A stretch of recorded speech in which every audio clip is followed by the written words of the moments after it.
everybody, welcome back to the channel. So today we've got a different car in the garage. We have a 2023 Camaro in the garage. So let me tell you about it. So if you watch the channel, you know I have a Mustang Mach-E. I still have that. I'm just renting the Camaro for a couple of days. I actually originally intended to rent a 2024 Mustang because Ford refreshed that for the 2024 model year. So the car rental place was actually out of the Mustangs and only had the Camaro available. And I still really wanted to rent something this weekend to have some fun. And so I decided just to go for it and take the Camaro. And spoiler alert, I'm actually really glad I did for a few reasons. One, it got me thinking that, hey, this will be a nice comparison between the two. You know, I'm obviously a big Mustang fan. I have the Mustang Mach-E. Before the Mach-E, I had a 2010 Mustang GT. I own that for 8 years. And so I don't dislike the Camaro. It's just I've always preferred the Mustang. I like the history of the Mustang. It came out first, you know, in 1964. You know, the Camaro kind of came out later. The Camaro's kind of been on and off again throughout the years. But there's no doubt that without the Camaro, the Mustang would not be as good as it is today. And the reverse is true. Without the Mustang, the Camaro may have never existed. So this specific car, this is a 2023 Camaro. It's the 1LT trim. It has the 2-liter 4-cylinder turbocharged engine, makes 275 horsepower and 295 foot-pounds of torque. 0 to 60 in about 5.6 seconds. It has an 8-speed automatic transmission with paddle shifters. It weighs about 3,600 pounds. This color, I believe, is called Unripened Green Metallic. I haven't been able to find officially what it is, just all my searching, that seems to be what it is.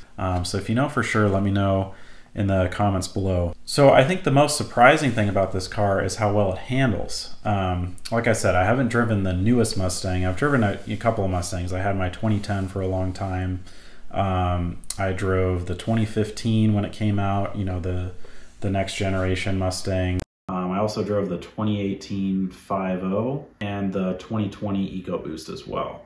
And all of those cars, I would say performance-wise in a straight line, obviously the 5.0 is the fastest, but the 2 EcoBoosts that I've driven, you know, this feels comparable to that. You know, obviously the numbers are comparable as well. But I have to say, so far, this Camaro feels like it handles better than the Mustangs did. Now, I want to drive the newest gen and, you know, hopefully do that sooner than later so I can have a better comparison between the two. So let's take a look around the car and check it out. All right, so it comes with 18-inch wheels, 245 width tires. I think it's a little unfortunate they had to separate the panels right there. That looks a little awkward. So coming around the back, obviously I've got the top down right now. I'll show you what it looks like with the top up, but here's it from the side. Gas cap here. So a cool part about this is the top is totally hidden and protected here when it's down. I think it makes the car look nice. It's probably going to protect the top and perhaps maybe make the top last a little bit longer by not getting baked in the sun all the time. You can see the rear seat room is pretty tight. You know, both front seats are back fairly far. You know, that's a normal driving position for me.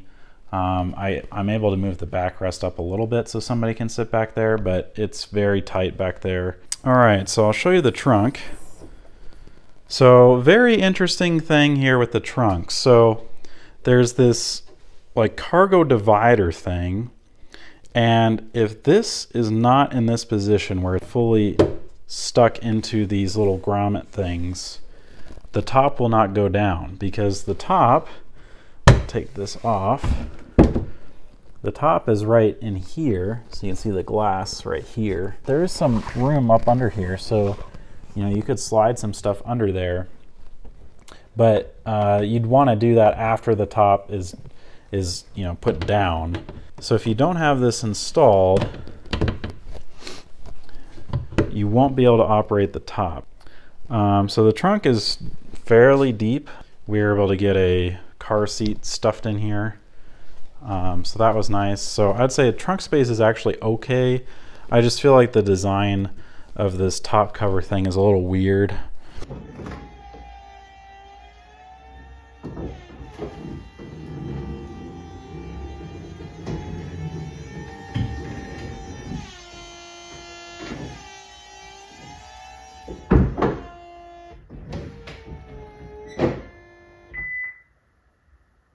All right, so with the top up, you can then put the cargo divider down, and you can really see how much room there is in there. I mean, it's a pretty roomy trunk room here under the floor. No spare tire in here.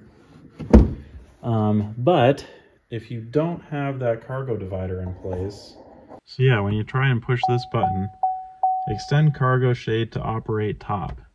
And I actually had to look up a video online of how to put the top down, because I was like, cargo shade? What does that even mean? I was thinking, you know, oh, is it this like shade protective thing behind the seats back there? Like, and then you go look in the trunk and you're, you know, when the cargo mat thing is flat, you know, you're not thinking, oh, that's something I need to take care of. And you know, when you first look in the trunk, you don't really notice these up here. That's really not, you know, you see this and you're like, huh, that's kind of weird that it's not, you know, connected up there, but it's like extended. What does that mean? So once you know, it's pretty simple.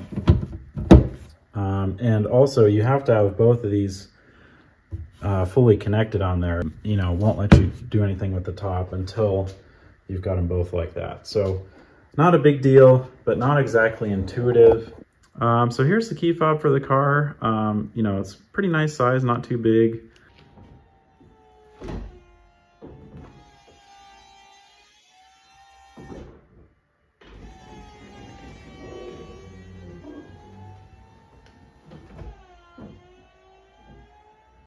And this is glass back here. Oh, actually, the glass is separating from the top. You can see there's some glue in here. You can see right here, the glass is separating from the top, so that's not totally watertight right now. So going inside the car, this has the Recaro seats that look really nice. And they're actually very comfortable. It is pretty tight on the bottom. These side bolsters are extremely stiff. So there's really not much give there. So just keep that in mind.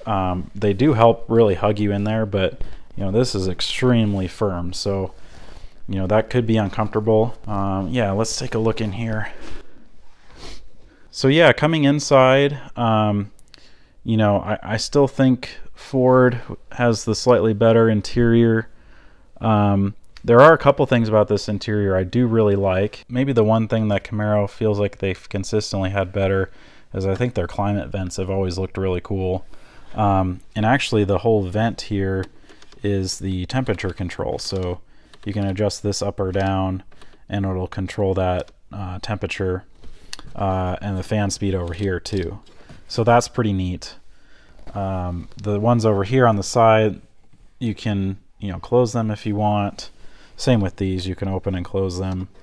So really easy to use, nice use of space. I feel like more cars should do that. That's pretty cool. You also have some dedicated climate buttons here. This does have wireless Apple CarPlay, which is cool. That's definitely come in handy a couple of times. The one thing about this screen, it's kind of weird. Maybe it's a little hard to see in the video, but it's kind of angled back. I think this is probably to help with glare. Obviously, if it was going the other way, you get a lot of glare, but it's kind of makes it awkward to read. It's also not a very big screen. You know, my hand can basically cover the screen. I would say everything works really well. It's very responsive. The wireless CarPlay has worked great for me. Radio works fine. Climate options work fine, although mostly I'm just using the dedicated climate buttons down here. You can see over here on the driver's side with the steering wheel, there's actually volume options here on the bottom, and you don't push these in, you actually pull them from the back. So this will adjust your volume up and down. You've got some selection options for the center screen here, and then your cruise controls over here. And then there are paddles up and down here. And those work okay. You know, the transmission isn't super responsive. The shift time is okay. It's just the response time from when you press a button or when you press hard on the accelerator, the response time isn't great. A couple other things here on the interior. It almost looks like the tach and the speedometer have like a hat or something. It just seems like a lot of height here. I mean, it's part of the styling, I guess, and they need to get the gauges where you can see them through the steering wheel here, but the styling of this just looks a little weird. Also, if you put the visor down, you have very little room. That's how much room you have to look through. Also on these visors, same thing on the passenger side here, there's no way to close off the mirror. So especially when you're driving, when this is down, you're kind of looking at yourself, or depending on the angle of the sun, you're looking at your hands on the wheel. So that's kind of weird, kind of distracting. Other things on the interior, so to open and close the trunk is actually right here. The windows, so there are 4 windows, so you can put up the front part of the window, or if you press back here, you can put up the rear part of the window. So they opted to have buttons for those instead of a separate set of switches. Storage spot right here with some grippy material in it, so that's nice. Center console area, not very big. I just got my garage door opener in here. There's 2 USBs and an aux in there, but yeah, very small amount of room there. 2 cup holders. One can fit like my Yeti cup. You got your drive modes. There's a sport, a touring, and a snow ice mode. Got a 12-volt outlet here. So yeah, overall I think the interior is fine. It's not my favorite part of the car, but it's perfectly fine. I do like these seats more than I thought I would originally. Really love these climate vents. The infotainment works great. I just think that angle is a little weird. All right, well, I hope you enjoyed the video. You know, I am hoping to get a newer Mustang on the channel soon to kind of compare against the Camaro here. So stay tuned for that. Subscribe if you want to see more content like this. And thanks so much for watching. I'll see you next video. Bye.